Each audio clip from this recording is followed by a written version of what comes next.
यहाँ से स्टार्ट करेंगे। बीपीएससी के यहाँ पर फुल टेस्ट हम लोग देख रहे हैं तीसरा, ठीक है। ये पीडब्ल्यू के यहाँ पर है तीसरा पेपर, और इसमें हम लोग यहाँ पर 75 क्वेश्चन कवर कर चुके हैं, ठीक है। 75 क्वेश्चन ऐसे हो चुके हैं। अब हम लोग आगे क्वेश्चन करेंगे इसके 76 नंबर क्वेश्चन से, और 150 क्वेश्चन तक इसके कवर करेंगे, ठीक है। तो स्टार्ट करते हैं क्वेश्चन, देखते हैं यहाँ से क्वेश्चन 76 नंबर से।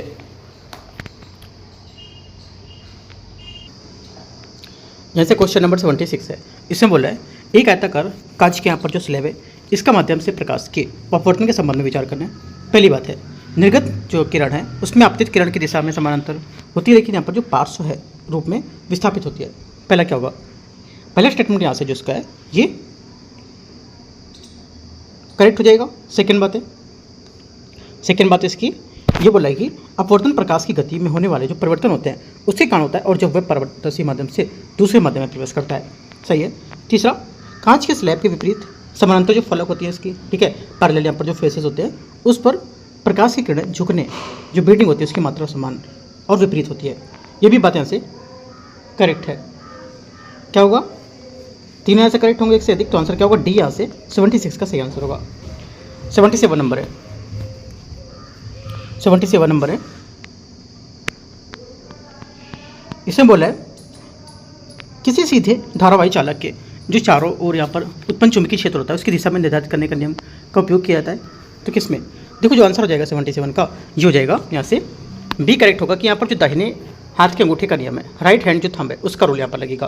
कहने का मतलब कि जो इसके अनुसार यदि दाहिने हाथ का अंगूठा धारा की दिशा में इंगित करता है तो मुड़ी हुई उंगलियाँ चालक के चारों ओर चुंबकीय क्षेत्र की दिशाएं रेखा में दिशा में दर्शाती रहती है। और फ्लेमिंग का दाएं हाथ का नियम जो है वो बताता है कि विद्युत जनरेटर के लिए उपयोग किया जाना एक सीधे चालक के तार को चुंबकीय क्षेत्र में संकेतित करना, और जो फ्लेमिंग का बाएं हाथ का नियम है वो विद्युत मोटरों के लिए उपयोग किया जाता है। तो क्वेश्चन पूछ सकता है कि जो इनमें से कौन सा जो फ्लेमिंग का नियम है जो विद्युत मोटरों में प्रयोग करते हैं, तो कौन सा, बाएं हाथ का, ठीक है।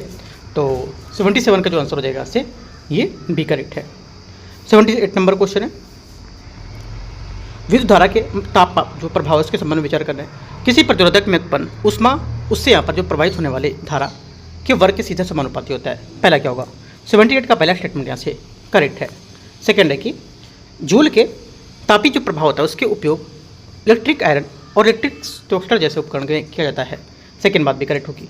तीसरा, बल्ब के तंतुओं में टंगस्टन का उपयोग किया जाता है क्योंकि यहाँ पर इसका गलना काफ़ी कम होता है, काफ़ी कम नहीं होता है, काफ़ी अधिक होता है, क्योंकि तो यह बात गलत हो जाएगी। 1 2 यहाँ से स्टेटमेंट इसका करेक्ट है, 1 ए यहाँ से इसका सही आंसर होगा 1 2। क्वेश्चन 79, ओम का नियम के यहाँ पर जो विद्युत प्रतिरोध है उसके संबंध में विचार करना है, देखना है। ओम के नियम के अनुसार स्थिर तापमान पर किसी चालक के जो सिरे पर विभवांतर उसमें प्रवाहित होने वाली यहाँ पर जो धारा है सीधे समानुपाती होता है। पहले क्या होगा, 79 का पहला स्टेटमेंट करेक्ट है। सेकेंड, किसी चालक का प्रतिरोध उसकी लंबाई के व्युत्क्रमानुपाती और उसके अनुप्रस्थ काट के क्षेत्रफल के समानुपाती होता है। सेकेंड बात यहाँ से गलत होगा, क्योंकि यहाँ पर एक समान जो धात्विक चालक का प्रतिरोध आर हो गया, उसकी लंबाई क्या हो गई, एल हो गई, ठीक है, और जो इसका अनुप्रस्थ काट का क्षेत्रफल हो गया वो क्या होगा, एरिया हो गया, ए हो गया, हो जाएगा कैपिटल ए, ठीक है। तो इसके यहाँ पर उसके अकॉर्डिंग यहाँ पर अगर फॉर्मूला लगाएंगे तो हो जाएगा अनुप्रस्थ काट का क्षेत्रफल ए की व्युत्क्रमानुपाती होता है, ठीक है। तो A upon R equal 1/a, right. तो आंसर क्या होगा, ओनली 1 करेक्ट है, लेकिन गलत पूछा है तो केवल 2। क्वेश्चन नंबर 80 नंबर है, दृष्टि दोष के और उनके उपचार के संबंध में विचार करना है। निकट दृष्टि दोष तब होता है जब दूर की वस्तु का प्रतिबिंब रेटिना पर बनने के बजाय रेटिना के सामने बनता है। पहली बात, रेटिना का पहला स्टेटमेंट यहाँ से करेक्ट है। सेकेंड, हाइपरमेट्रोपिया को उपयुक्त पावर वाले अवतल लेंस का उपयोग करके ठीक किया सकता है। सेकेंड बात गलत है, क्योंकि हाइपर जो मेट्रोपिया होता है इसका उपचार उत्तल लेंस में करते हैं, अवतल लेंस यहाँ पर नहीं होगा, तो ये पॉइंट यहाँ से गलत हो जाएगा। और यहाँ पर बोला कि प्रेस बायोपिया जो काफ़ी ज़्यादा वृद्धावस्था में सिलियरली मांसपेशियों के कमजोर होने के कारण आँख में लेंस के लचीलापन है उसमें कमी के कारण उत्पन्न होता है। तो ये बात सही है। 1 और 3, 80 का आंसर सी। 81 81, वायुमंडल में प्रकाशीय घटनाओं के संबंध में विचार करना है। तारों का टिमटिमाना लगातार बदलने रहने अपवर्तनांक वाले माध्यम से तारे के प्रकाश के वायुमंडलीय अपवर्तन के कारण होता है। पहली बात, पहला स्टेटमेंट 81 का क्या होगा, करेक्ट है। सेकेंड, ग्रेट टिमटिमाते रही क्योंकि द्विविस्तारित स्रोतों के रूप में दिखाई देते हैं और विभिन्न भागों में आने वाले प्रकाश में भिन्नता औसत के रूप में संतुलित होते हैं। सेकेंड करेक्ट होगा। तीसरा, प्रकाश के प्रकीर्णन के कारण जो सूर्य होता है, हमारा सूरज जो होता है उसमें वास्तविक जो सूर्योदय होता है उससे 2 मिनट पहले जस्ट 2 मिनट पहले वास्तविक सूर्यास्त लगभग 2 मिनट बाद तक दिखाई देता है। एकदम करेक्ट होगा। मतलब ये जो बात बोला इसकी बात अपोजिट है। जो क्या बात है सही वो मैं बताता हूँ, क्योंकि सूर्योदय जल्दी होना और सूर्यास्त देर से होना वायुमंडलीय परिवर्तन का कारण होता है, ना कि प्रकीर्णन के कारण। बस इतना सिर्फ यहाँ से इसका गलत है, बाकी स्टेटमेंट इसका करेक्ट होगा। ठीक है, लेकिन गलत है तो गलत माना जाएगा। तो आंसर क्या होगा 1 2। सही पूछा है तो ये करेक्ट है। 82 नंबर है, 82 नंबर क्वेश्चन। प्रकाश के विक्षेपण और प्रकीर्णन के संबंध में विचार करना है। कांच के प्रिज्म में लाल प्रकाश सबसे कम विचलित होता है, जबकि बैगनी प्रकाश में जो होता है वो सबसे अधिक विचलित होता है। 82 का पहला स्टेटमेंट यहाँ से करेक्ट होगा। सेकंड, टेंडल प्रभाव कोलाइट कणों जो होते हैं उसके द्वारा प्रकाश के प्रकीर्णन की घटना होती है, जिससे प्रकाश का मार्ग दृश्यमान हो जाता है। सेकंड बात भी सही होगी। तीसरी बात है, तीसरा, वायुमंडल में मौजूद महीन कण नीले प्रकाश को लाल प्रकाश की तुलना में अधिक तीव्रता से बिखेरते हैं। तीसरी बात भी करेक्ट है। आंसर क्या होगा 1 2 3 डी यहाँ से सही आंसर होगा। 83 नंबर है, अम्ल और क्षार के संबंध में विचार करना है। अधिकांश अम्ल धातुओं के साथ यहाँ पर विक्रिया के कारण करके यहाँ पर लवण का और हाइड्रोजन गैस उत्पन्न करते हैं। पहला क्या होगा, पहला स्टेटमेंट यहाँ से जाएगा, ये करेक्ट है इसका। सेकंड, उदासीनीकरण की अभिक्रिया तब होती है जब यहाँ पर एक अम्ल एक क्षार के साथ अभिक्रिया करके लवण और जल बनाता है। सेकंड बात भी करेक्ट है, क्योंकि उदासीनीकरण जो होता है एक अम्ल और एक क्षार के बीच अभिक्रिया होता है, जिससे लवण और जल उत्पन्न होता है। पानी में मौजूद H+ छोड़ता है और पानी में मौजूद OH- छोड़ते हैं। उदासीनीकरण की अभिक्रिया समानता उष्मा क्षेपी होती है। ठीक है, 1 2 करेक्ट है। Answer C. 84 नंबर है, pH और दैनिक जो यहाँ पर जीवन के इसके यहाँ पर मूल संबंध के बारे में विचार करना है। देखते हैं। पहली बात, pH स्केल 0 से 14 तक होता है। ये 7 का जो pH मान होता है उदासीन विलयन को दर्शाता है। पहला क्या होगा, 84 का पहला स्टेटमेंट यहाँ से 84 का पहला स्टेटमेंट यहाँ से जो होगा करेक्ट हो जाएगा। ठीक है, सही है। सेकेंड बात क्यों सही क्यों होगा, क्योंकि यहाँ पर देखो जो 0 से 14 तक यहाँ पर होता है। ठीक है, इसमें 7 का pH यहाँ पर क्या उदासीन हो तो बीच में आएगा, इसलिए उदासीन है। उससे कम होगा तो अम्लीय, उससे ज़्यादा होगा तो क्षारीय। ठीक है, तो ये बात याद रखना है। तो पहली बात यहाँ से क्या होगी, करेक्ट है। सेकेंड बात है, मानव शरीर का लगभग 7 से 7.8 pH रेंज के भीतर ठीक कार्य करता है। सेकेंड बात यहाँ से क्या होगी, ये गलत है। सेकेंड बात गलत हो जाएगी। क्यों, देखो सेकेंड इसलिए गलत है क्योंकि मानव का शरीर का जो जैविक प्रक्रिया है इसकी 35 से 7.5 के आसपास के यहाँ पर संकीर्ण pH सीमा की आवश्यकता होती है। तो 1 करेक्ट है, सेकेंड गलत होगा। ओनली 1 आंसर करेक्ट है। क्वेश्चन नंबर 85 है, धातुओं के जल के साथ यहाँ पर अभिक्रिया करके जो कथन है उसे बताना है। देखते हैं 85 को।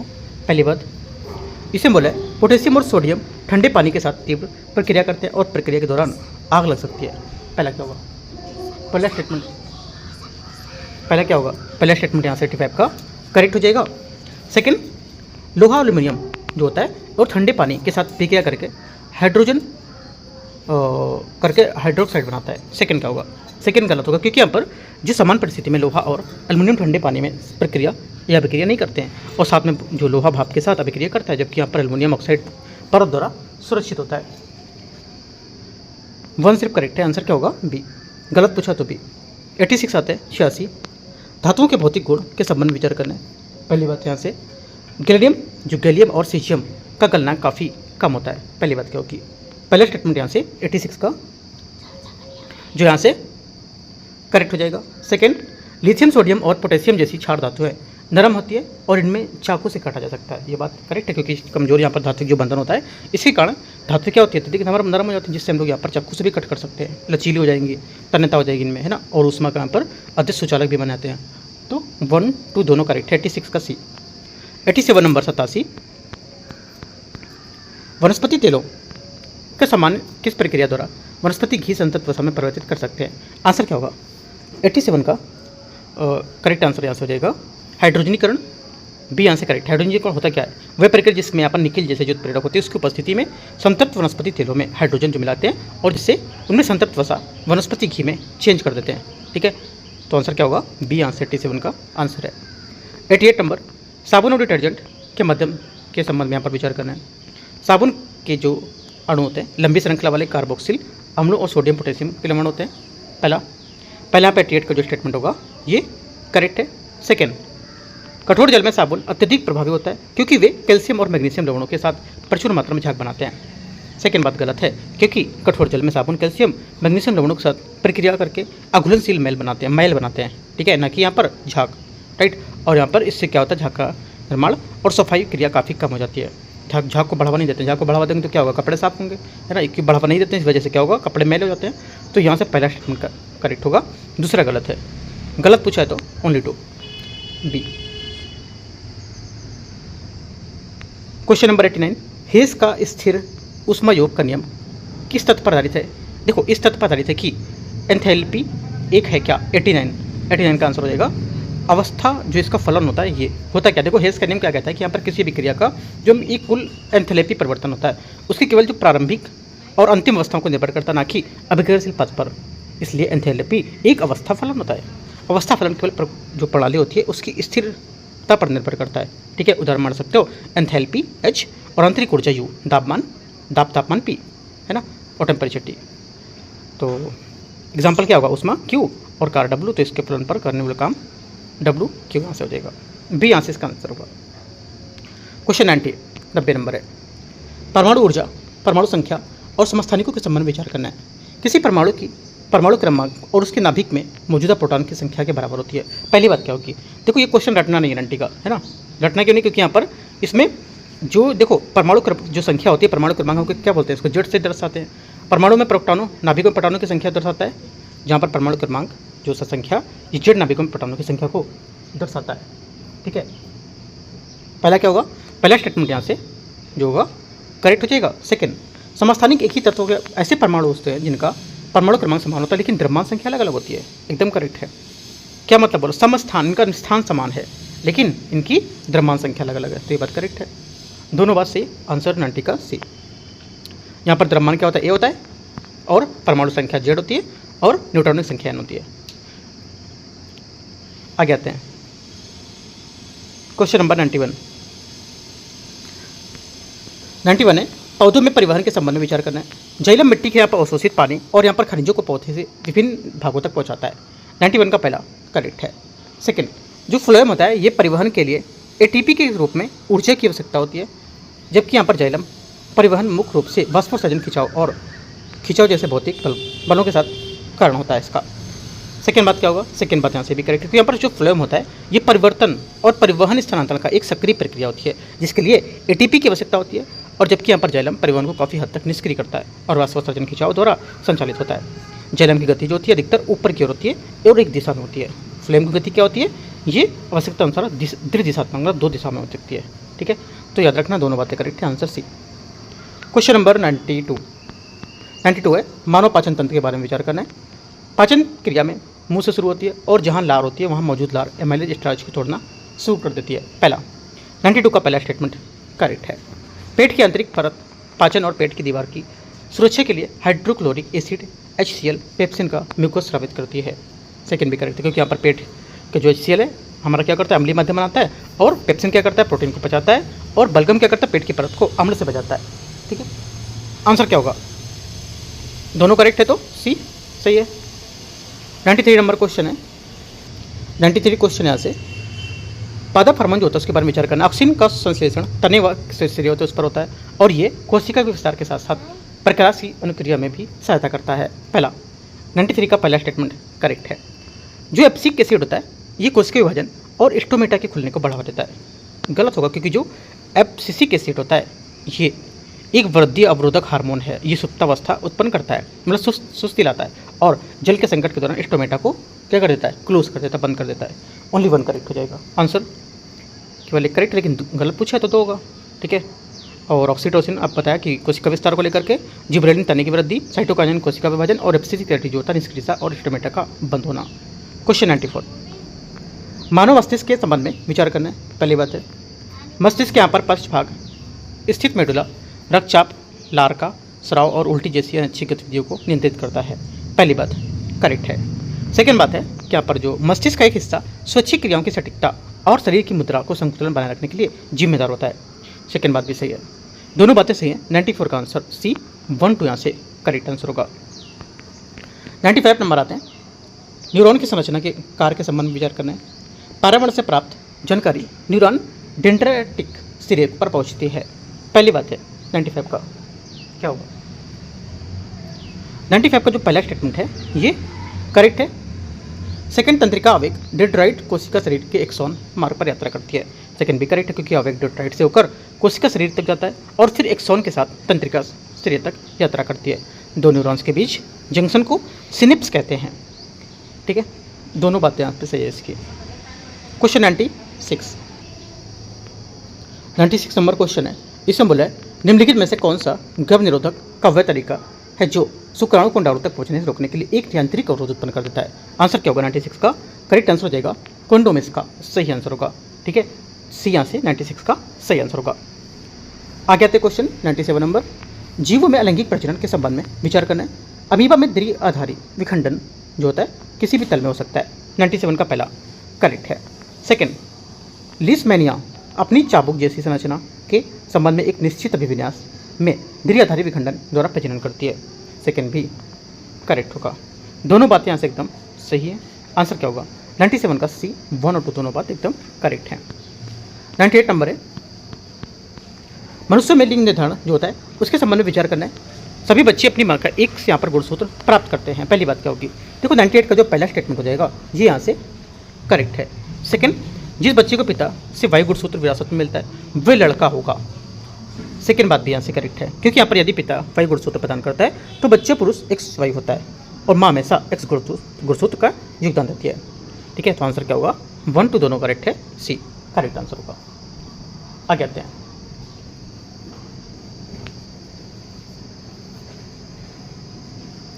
क्वेश्चन 99 नंबर है।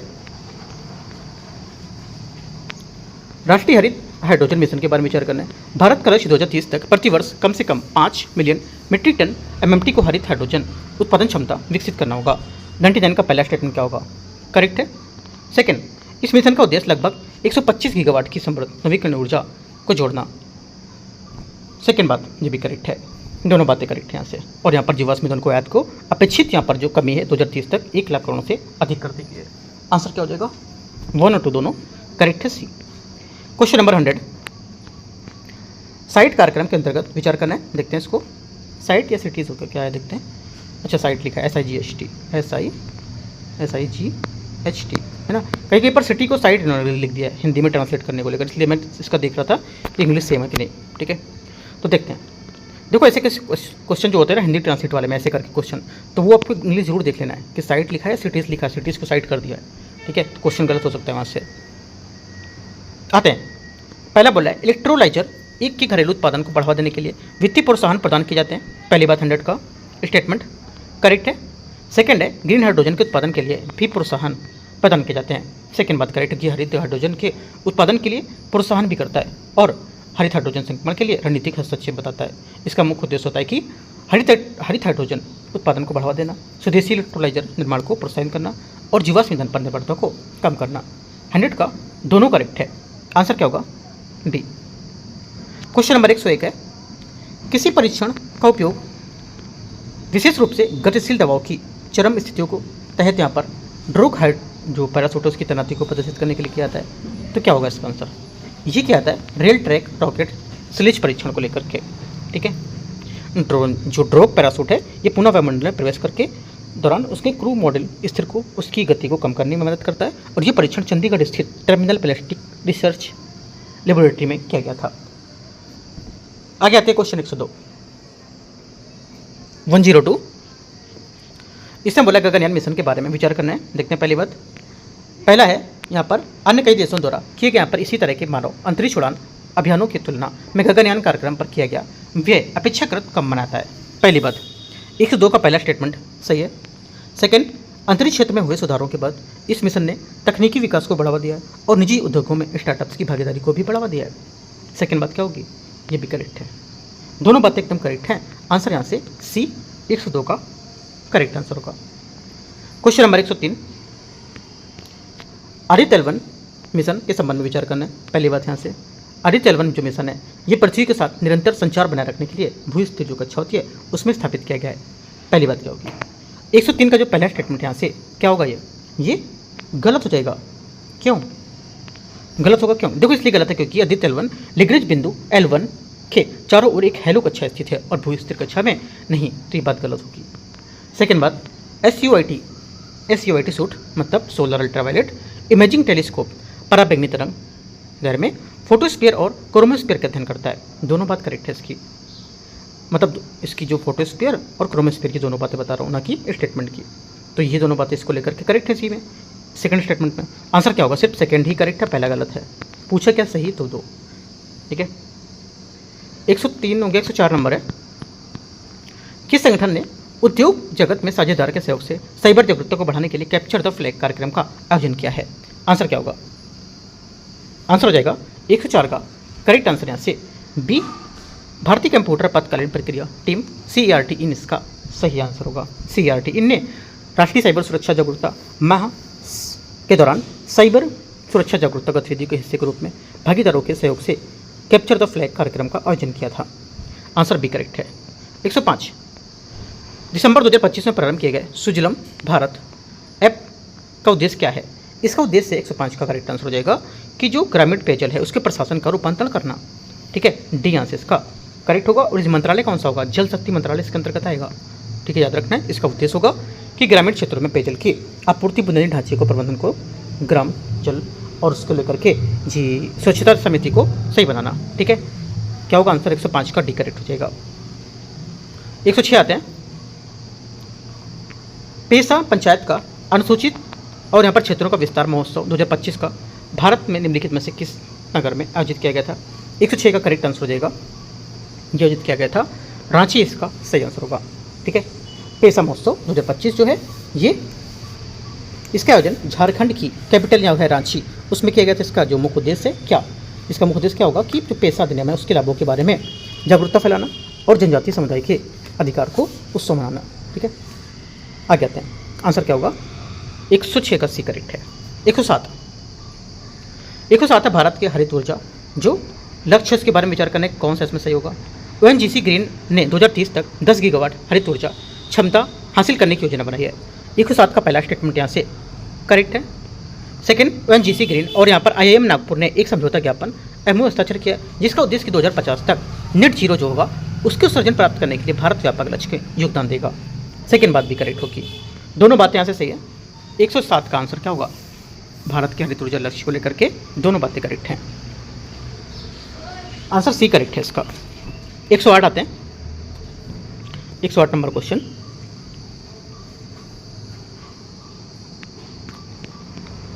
बोला है सेफ सिटी प्रोजेक्ट के तहत चयनित यहाँ पर धार जो शहर निम्नलिखित में से किस राज्य में स्थित होंगे? करेक्ट आंसर हो जाएगा 108 का, ये हो जाएगा मध्य प्रदेश, इसका सही आंसर होगा। मध्य प्रदेश में सरकार ने घोषणा की कि महिलाओं की सुरक्षा और यहाँ पर शहरी सुरक्षा को बढ़ावा देने के लिए सेफ सिटी प्रोजेक्ट के तहत धार का चयन किया जाएगा, ठीक है। और धार महिला एवं बाल विकास मंत्रालय की एक पहल के रूप चुने गए यहाँ पर 10 शहरों में शामिल होगा। ये परियोजना पूरी तरह से केंद्र सरकार द्वारा वित्त पोषित है जिसमें कम से कम 5 वर्षों के लिए धार के लिए 10 करोड़ आवंटित किए जाएंगे। 109 आते हैं, भारत के यहाँ पर जो पुल हैं उसके बारे में विचार करना है कौन सा गलत है? यहाँ पर जो गलत हो जाएगा 109 का करेक्ट आंसर क्या होगा? ये हो जाएगा नया पंबन ब्रिज एक आर्च ब्रिज है। ये बात गलत है क्योंकि नया पंबन ब्रिज भारत का पहला वर्टिकल लिफ्ट रेलवे ब्रिज होगा, ना कि आर्च ब्रिज है। इसकी विशेषता है कि ये इसका मध्य भाग जहाज़ों के गुजरने के लिए पूरी तरह से ऊपर की ओर उठ सकता है, ठीक है। क्या होगा? 109 का डी। 110 नंबर है, निम्नलिखित में से कौन सा यहाँ पर सही नहीं है? 110 में कौन सा स्टेटमेंट सही नहीं है? आंसर हो जाएगा, देखते हैं इसको। दिसंबर 2025 में नई दिल्ली में पारंपरिक चिकित्सा तीसरा WHO शिखर सम्मेलन आयोजित किया गया था। 110 का पहला स्टेटमेंट गलत है क्योंकि गांधीनगर गुजरात में था। सेकेंड बात है 11वें अंतर्राष्ट्रीय योग दिवस 2025 का विषय थीम जो था योग for one earth one health था। सेकेंड बात क्या होगी? गलत है भी, है ना। क्या होगा? ये था स्वयं और समाज के लिए योग, मतलब योग फॉर या yoga for self and society. और अभी फिर से किस जून आने वाला है, फिर से एक थीम होगा तैयार, है ना। तो यहाँ से अभी किस जून वाली आपको याद रखनी है, पिछली वाली भी याद रखनी है, कंपेयर करके पूछ सकते हैं क्वेश्चन, ठीक है। दोनों बातें गलत है, आंसर क्या होगा? 110 का सी, दोनों गलत हैं। 111 नंबर क्वेश्चन है, इसमें बोला है भारत द्वारा निम्नलिखित में से किस देश को खोज बचाओ तथा मानवीय सहायता आपदा राहत HADR सहायता प्रदान करने के लिए हेतु बांध सागर या बांध बंधु ऑपरेशन प्रारंभ किया गया था? ये कहाँ पर? तो किस देश की खोज के बचाव के लिए? आंसर हो जाएगा आंसर बी, श्रीलंका के लिए, ठीक है। कब? नवंबर 2025 में। 112 नंबर है, Namaste national for action mechanised sanitise ecosystem, Namaste योजना किससे सम्मिलित होगी? करेक्ट आंसर हो जाएगी, काफ़ी न्यूज़ में भी थी, पीआईबी में ये। राइट आंसर क्या होगा? 112 का। 112 का जो सही आंसर हो जाएगा ये डी करेक्ट है, स्वच्छता कार्य की सुरक्षा, गरिमा और यंत्रीकरण, इसका क्या होगा? सही आंसर होगा। ठीक है, 112 का डी।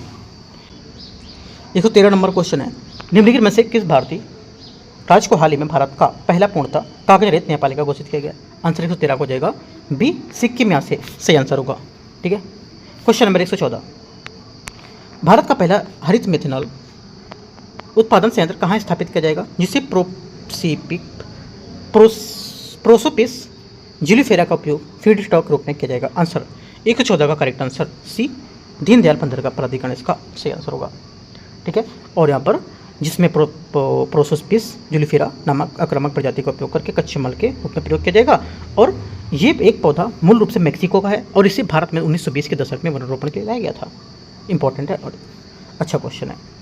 115, भारत की आगामी जनगणना 2027 के संबंध में विचार करना है। जनगणना का पहला चरण मकान सूचीकरण 1 अप्रैल से 26 सितंबर 2020 के बीच 26 के बीच यहाँ पर किया जाएगा और हो भी चुका है। अभी दिल्ली जैसे कई सिटी में चल भी रहा है ना। तो पहला क्या होगा? पहला यहाँ से का स्टेटमेंट जो रहेगा 115 का, ये करेक्ट है, सही है। सेकेंड बात है, ये भारत की पहली पूर्णतः डिजिटल जनगणना होगी जिसमें यहाँ पर स्वयं गणना सिर्फ यहाँ पर इन्यूमेरिकेशन का विकल्प होगा, इसमें एकदम सही होगा। सेकेंड बात भी यहाँ सही है। तीसरा क्या होगा? तीसरी बात है, इस जनगणना में पहली बार जाति गणना कास्ट सेंसस भी शामिल किया जाएगा।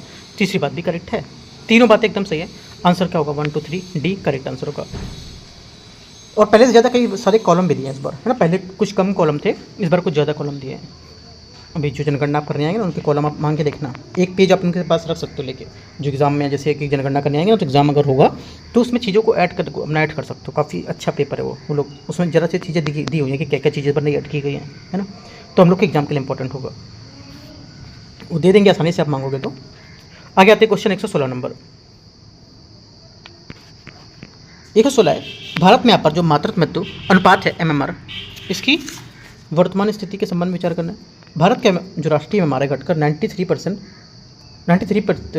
प्रति लाख जीवित जन्म स्तर पर आ गया है। पहला 116 का पहला स्टेटमेंट करेक्ट है। सेकंड, राज्यों के मध्य प्रदेश का प्रदर्शन सबसे बेहतर है जहां सबसे कम MMR दर्ज किया गया है।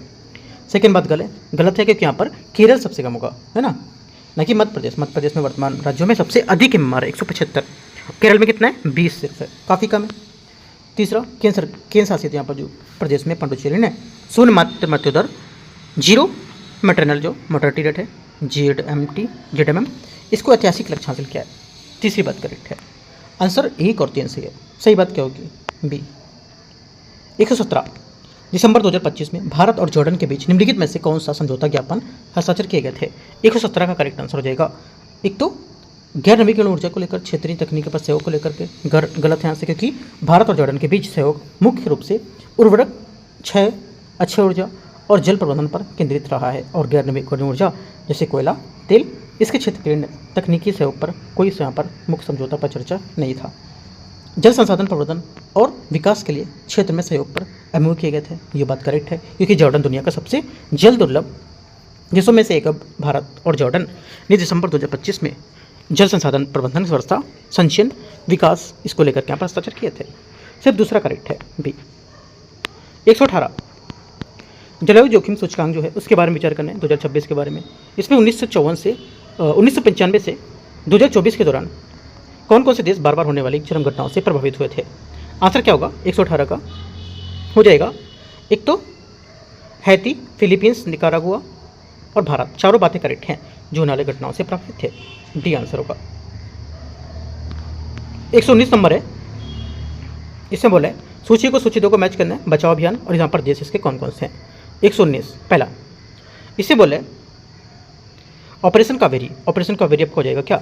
ये सूडान में यहाँ पर 2023 में यहाँ पर जो संघर्ष था उसके दौरान।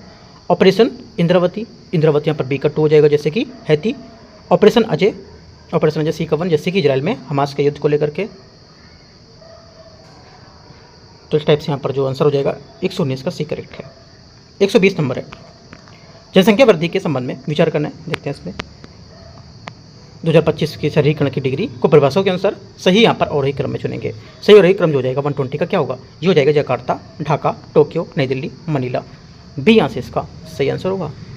और संयुक्त राष्ट्र के नवीनतम जो विश्व शहरीकरण पूर्वानुमान सम्मिलित जो जनसांख्यिकी आंकड़े थे उसके हिसाब से शहरीकरण की डिग्री की मानकीकृत पद्धति का उपयोग करते हुए रैंकिंग में इस प्रकार दी गई है। आपसे ये भी पूछ सकता है कि रैंकिंग किसके द्वारा दी गई है, ये दी गई है किसके द्वारा, जनसांख्यिकी आंकड़े जो हैं उसके द्वारा संयुक्त राष्ट्र के नवीनतम आंकड़े। राइट, आंसर क्या होगा, बी करेक्ट है। 120 121 नंबर है, निम्नलिखित में से कौन सा देश 2025 में आसियान का 11वां सदस्य बना है। 121 का करेक्ट आंसर क्या होगा, ए करेक्ट है, तिमोर लेस्टे इसका सही आंसर होगा।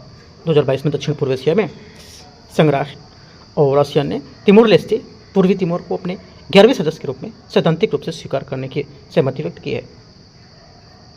आंसर क्या होगा, करेक्ट है। 122 भारत और न्यूजीलैंड ने दिसंबर 2025 में मुक्त व्यापार समझौते पर हस्ताक्षर किए। दोनों देशों के बीच FTA फ्री ट्रेड एग्रीमेंट उसके अंतर्गत किस क्षेत्र के सहयोग की सहमति बनी है।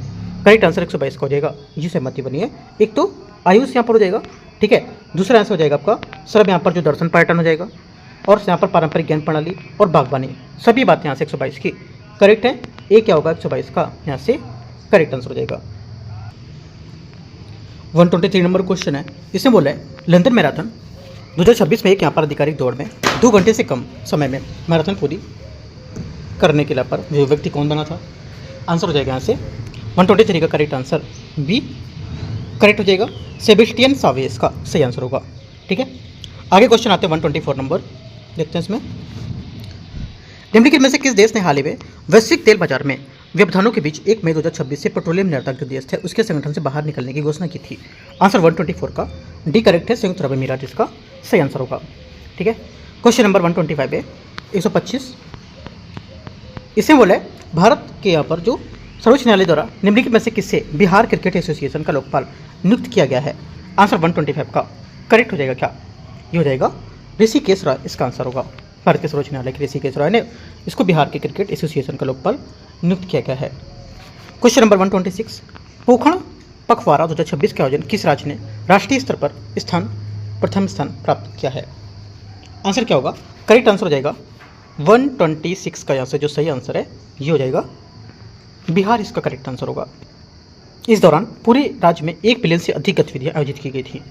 क्वेश्चन 127 है, मलेरिया के मामलों में कम करने में बिहार की प्रगति भारत के किस वर्ष तक मलेरिया उन्मूलन के लक्ष्य को अनुरूप बताएगी। आंसर 127 का हो जाएगा करेक्ट, क्या 127 का सही आंसर हो जाएगा यहाँ से सी 2030 इसका आंसर होगा। बिहार 2030 तक मलेरिया उन्मूलन के दौरान भारत के लक्ष्य की ओर मजबूती से प्रगति कर रहा है और लक्ष्य इसका राष्ट्रीय लक्ष्य होगा जो भारत सरकार के राष्ट्रीय मलेरिया उन्मूलन रूपरेखा के तहत 2030 तक पूरे देश में मलेरिया को जड़ से खत्म करने का लक्ष्य रखा है। 128 नंबर क्वेश्चन है 128 नंबर है, बिहार के यहाँ पर 43 वे यहाँ पर जो राज्यपाल के रूप में किसे नियुक्त किया गया जो इस पद को संभालने वाले पहले पूर्व सेनाधिकारी भी हैं। आंसर क्या होगा, 128 का आंसर हो जाएगा बी सेवानिवृत्त lieutenant governor general lieutenant general Syed अता हसनैन इसका आंसर होगा। और वे 43 में बने, उन्होंने आरिफ खान का स्थान लिया है, आरिफ मोहम्मद खान का स्थान लिया है। और हसनैन बिहार के इतिहास के राज्यपाल का जो पद संभालने वाले पहले पूर्व सैन्य अधिकारी, इससे पहले कोई पूर्व सैन्य अधिकारी नहीं था। ठीक है, याद रखना इंपॉर्टेंट है।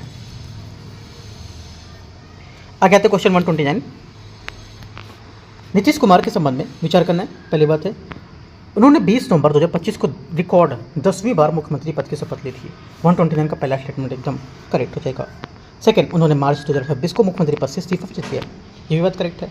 दोनों बातें सही है। 129 का आंसर क्या होगा, 129 का आंसर हो जाएगा यहाँ से सी करेक्ट है। 130 नंबर क्वेश्चन है, निम्नलिखित में से कौन उस भारतीय स्वैक्स टीम का खिलाड़ी यहाँ पर नहीं था जिसने डेट स्वैक्स विश्व कप 2025 में अपना पहला विश्व कप खिताब जीता है। 130 का आंसर हो जाएगा डी अर्जुन एरिगेसी इसका आंसर होगा डी नंबर। ठीक है, 131 है 131, एक घड़ी यहाँ पर जो 1 बजे एक बार 2 बजे 2 बार और इसी तरह से आगे यहाँ पर बजती रहती है। 24 घंटे में कितनी बार ये बजेगी। आंसर क्या होगा 131 का करेक्ट आंसर हो जाएगा बी 156 बार बजेगी ये। 132 नंबर है, यहाँ से करीब 10-12 क्वेश्चन मैथ के और रीजनिंग के होंगे। 132 है, चक्रवृद्धि ब्याज की दर से एक धनराशि 15 वर्ष में दोगुनी हो जाती है। 15 वर्ष में दोगुनी हो जाती है, ध्यान रखना है। और कितने वर्षों बाद ये धनराशि 8 गुना हो जाएगी। 15 वर्षों में 2 गुना हो जाएगी तो कितने वर्षों में 8 गुना हो जाएगी तो 2 8, ये हो जाएगी जो 132 का करेक्ट आंसर क्या होगा 45 वर्ष में। ठीक है, आगे आते हैं x की पावर n, तो 2 की पावर 3 8, और यहाँ पर पावर के हिसाब से लगाएंगे 2 की पावर 3 आएगी तो 3 15 3 जा 45। क्वेश्चन नंबर 133 है, एक ट्रेन स्टेशन में प्लेटफॉर्म को 36 सेकंड में और प्लेटफॉर्म पर खड़े व्यक्ति को 20 सेकंड में पार कर जाती है।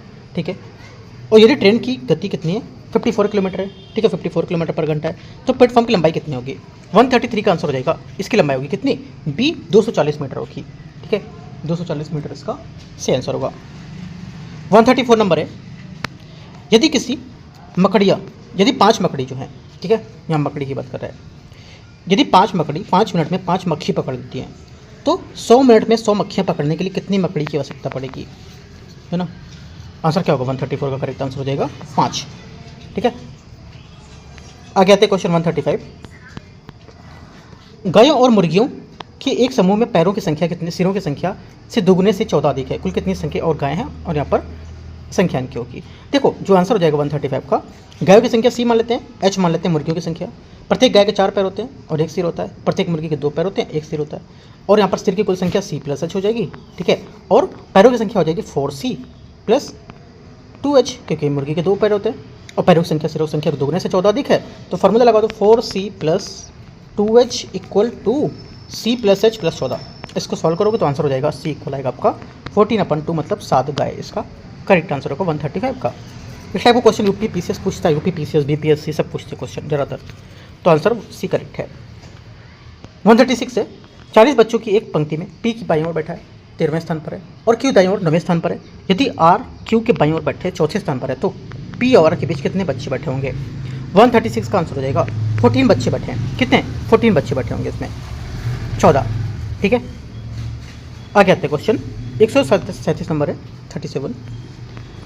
एडमिनिस्ट्रेशन शब्द को अक्षरों के हिसाब से कौन सा शब्द यहाँ पर नहीं बना सकता है। आंसर 137 हो जाएगा, ये नहीं बना सकता है मिनिस्टर, मिनिस्टर यहाँ पर नहीं बना सकता है। ठीक है, बना के देख सकते हो आप। 138 नंबर है, किसी कोड भाषा में पेंट को 74128 लिखा जाता है, एक्सेल को 93596 लिखा जाता है, एक्सेप्ट को उसी कोड भाषा में क्या लिखा जाएगा। 138 का सही आंसर क्या होगा, ए ये होगा। 139 नंबर 139 नंबर क्वेश्चन है, किसी यहाँ पर जो लुप्त संख्या है ना, लुप्त संख्या का चयन करना है कि यहाँ पर 4 9 20 43 और 90 के बाद आगे यहाँ पर क्या आएगा। ठीक है, आंसर क्या होगा 139 का करेक्ट आंसर बी, यहाँ से 185 का करेक्ट आंसर होगा। ठीक है, कैसे निकालना है 4 × 2 + 1, 9 × 2 + 2, 20 × 2 + 3, 14 × 2 + 4, 90 × 2 + 5, 185 आ जाएगा आंसर करेक्ट। यहाँ से 139 का क्या हुआ बी करेक्ट है। 140 नंबर क्वेश्चन है, यदि ए क्यू का पुत्र है, क्यू वाई की बहन है, ठीक है, जेड वाई की माता है, पी जेड का पुत्र है, तो इनमें से कौन सा कथन सही होगा। 140 का आंसर हो जाएगा पी ए का मामा है ना, बी यहाँ से 140 का आंसर होगा। 141 है, भारत की निम्नलिखित में से कौन सी अंतर्राष्ट्रीय सीमा सबसे लंबी है। कौन से यहाँ पर जो इंटरनेशनल यहाँ पर जो बॉडी है सबसे लंबी कौन सी है। करेक्ट आंसर भारत बांग्लादेश की होगी ना, कितनी 4096 पॉइंट कुछ है समथिंग, लेकिन 4096 अप्रॉक्स में आपको याद रखना है। डी क्या होगा इसका करेक्ट आंसर होगा। 142 नंबर क्वेश्चन आते हैं 142 नंबर क्वेश्चन है, भारत निम्नलिखित में से किस एक बहुपक्षीय संगठन मंच का सदस्य नहीं होगा। आंसर हो जाएगा करेक्ट 142 का ये हो जाएगा सी, एशिया प्रशांत आर्थिक सहयोग APEC सही आंसर होगा इसका। ठीक है, 143 है, फायरवॉल का प्राथमिक प्रयोजन निम्नलिखित में से कौन सा है। 143 का सही आंसर हो जाएगा ये है सी, अनधिकृत पहुंच एक्सेस को रोकना। 143 का सी सही आंसर होगा। ठीक है, 144 आते हैं 144 आते हैं क्वेश्चन यहाँ से, इसमें बोला है सूची को सूची 2 को मैच करते हैं, समझौता सम्मेलन और मुख्य यहाँ पर उद्देश्य क्या होगा इसका। ठीक है, आते हैं पहली बात है, देखो यहाँ पर मैच करेंगे मॉन्ट्रियल प्रोटोकॉल जो हो जाएगा ये क्या है। मॉन्ट्रियल प्रोटोकॉल जो है ये आपका ओजोन परत के क्षरण को रोकने के लिए, सही बात है, सही होगा। सेकंड बात आपका हो जाएगा रामसर कन्वेंशन क्या होगा, ये हो जाएगा आर्द्रभूमि के संरक्षण को लेकर के, है ना, वेटलैंड को लेकर के। स्टॉकहोम कन्वेंशन जो हमारे स्थायी जैविक प्रदूषक होते हैं उसके मानव स्वास्थ्य पर्यावरण की रक्षा को लेकर के। बॉन कन्वेंशन जंगली जानवर की प्रवासी को छड़ाने के लिए। ABCD सभी यहाँ से करेक्ट है, A1 B2 C3 D4 correct answer, ए यहाँ से सही आंसर है। क्वेश्चन नंबर आते हैं 145, संयुक्त राष्ट्र यूएन और सतत विकास लक्ष्य के बारे में विचार करना है। क्रम संख्या एसडीजी और यहाँ पर इसके विवरण दे रखा है कौन कौन सा होगा। देखो यहाँ पर बोल रखा है एसडीजी फर्स्ट, यहाँ पर जो लक्ष्य फर्स्ट है एसडीजी फर्स्ट बोल सकते हो। ये गरीबी समाप्ति, नो पॉवर्टी, क्या होगा इसका हो जाएगा नो पॉवर्टी, कहाँ पर आएगा, करेक्ट है पहला, गरीबी समाप्ति, इसमें तो नहीं दे रहा है, ऐसा गलत हो गया। लक्ष्य 2 क्या होगा, जीवन स्वस्थ जीवन सुनिश्चित करना, भुखमरी शून्य भुखमरी से होता है, ये भी गलत है। तीसरा गुणवत्तापूर्ण शिक्षा सुनिश्चित करना, गुड हेल्थ विंग। चौथा क्या है, चौथा हो जाएगा गुणवत्तापूर्ण शिक्षा असमान, ये बात गलत है। तीसरा स्टेटमेंट सेल्स का करेक्ट होगा, है ना, बाकी सब गलत है क्योंकि एक बात इसी करेक्ट है। 145 का ये नंबर। 146 है, निम्नलिखित में से किस एक उद्योग से पीएम मित्र पार्क संबंधित होगा। 146 का करेक्ट आंसर हो जाएगा सी, वस्त्र उद्योग से। पीएम मित्र का पूर्ण रूप होता है prime minister mega integrated textile reason and April, ठीक है। इस योजना का उद्देश्य भारत में वस्त्र निर्माण को निर्यात करना और वैश्विक हब बनाना। इसमें 5F का प्रयोग किया गया, किसका 5F, 1F, 2F, 3F, 4F और 5F। 5F का मतलब क्या होता है, 1F का मतलब हो गया आपका farm to fibre, fibre to factory, factory to fashion, fashion to foreign, मतलब कहाँ से बनाओ और पूरा फॉरेन तक जाएगा। स्टार्टिंग करो अपनी वस्त्र को दो की और पूरा फॉरेन तक जाए बेचने के लिए, तो क्या होगा इस बीच में जितना कमाई होगी सब इंडिया में होगी, है ना। आंसर क्या होगा 146 का सी करेक्ट है, इंपॉर्टेंट भी है। 147, निम्नलिखित में से कौन सी योजना भारत के कृषि क्षेत्र के लिए विकास के लिए नहीं है। आंसर 147 का आंसर हो जाएगा सी, प्रधानमंत्री स्वनिधि योजना। 148 नंबर क्वेश्चन यहाँ से, औद्योगिक यहाँ पर जो क्रांति है उसके बारे में विचार करना है। औद्योगिक क्रांति के दौरान हस्तकला का स्थान विद्युत चालित यंत्रों मशीनरी ने ले लिया है। 148 का पहला स्टेटमेंट यहाँ से क्या होगा, गलत है क्योंकि यहाँ पर विद्युत चालित लिखा जो है, ये औद्योगिक क्रांति 18वीं शताब्दी के शुरुआती दौर पर मशीनों को चलाने के लिए मुख्य रूप से भाप की शक्ति से पानी की शक्ति का उपयोग करके किया गया था, ठीक है, ये बात गलत हो जाएगी। सेकंड है, औद्योगिक देश अपने उद्योग के लिए आवश्यक कच्चे माल आपूर्ति के लिए अन्य देशों पर निर्भर हो गया है, सेकंड बात करेक्ट है।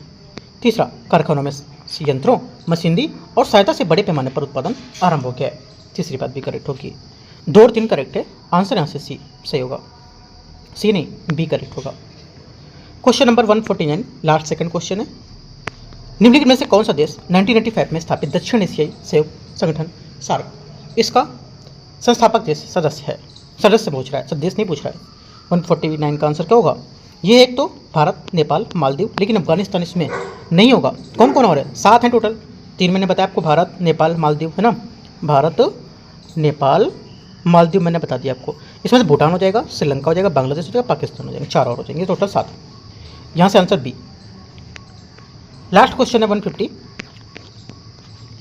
निम्नलिखित में से कौन सी कंप्यूटर भाषा असेंबली भाषा है। आंसर 150 का करेक्ट आंसर हो जाएगा, ये है सी, मतलब एक तो x86 और MIPS इसका आंसर होगा। क्यों, क्योंकि असेंबली भाषा क्या होती है, ये देखो, ये एक निम्न स्तरीय, ये लो लैंग्वेज लो लेवल प्रोग्रामिंग भाषा होती है जो किसी विशिष्ट कंप्यूटर आर्किटेक्चर प्रोसेसर के लिए बनाई जाती है। ये हार्डवेयर के काफ़ी करीब होती है। और x86 ये इंटेल और AMD जो हमारे सॉफ्टवेयर होते हैं ना, उसको लेकर के असेंबली यहाँ पर की जाती है, ठीक है। आंसर क्या होगा, MIPS का मतलब क्या होता है, MIPS का मतलब होता है micro processor without interlinked pipeline stage, है ना। तो 3 और 4 इसका करेक्ट है, आंसर क्या होगा सी करेक्ट है। तो इस टाइप से हम लोग ने यहाँ पर जो PW का यहाँ टेस्ट था, है ना, फिजिक्स वाला टेस्ट, यहाँ पर BPSC का 72 का पेपर है, इसका हम लोग ने यहाँ पर पूरा पेपर कर लिया, फुल लेंथ पेपर 3। उसके बाद हम लोग करेंगे फुल लेंथ पेपर 4। उससे पहले हम लोग यहाँ पर KGS का पेपर नंबर 17 देखेंगे, ठीक है, कल देखेंगे वो। और जितने भी यहाँ पर टॉपिक हैं उन सब टॉपिक को जाके अच्छे से कवर करना है, एक एक चीज़ों को कवर करना है, पूरी लिस्ट बनानी टॉपिकों की, और यहाँ से उसके हिसाब से कवर करना है आपको, ठीक है। और थोड़ा सा बैकग्राउंड जो आ रहा है वॉइस में, वो कल मैं इसको मैनेज कर लूँगा, आज आप थोड़ा सा इसको मैनेज करो, ठीक है। एंड करते हैं, all the best, thank you.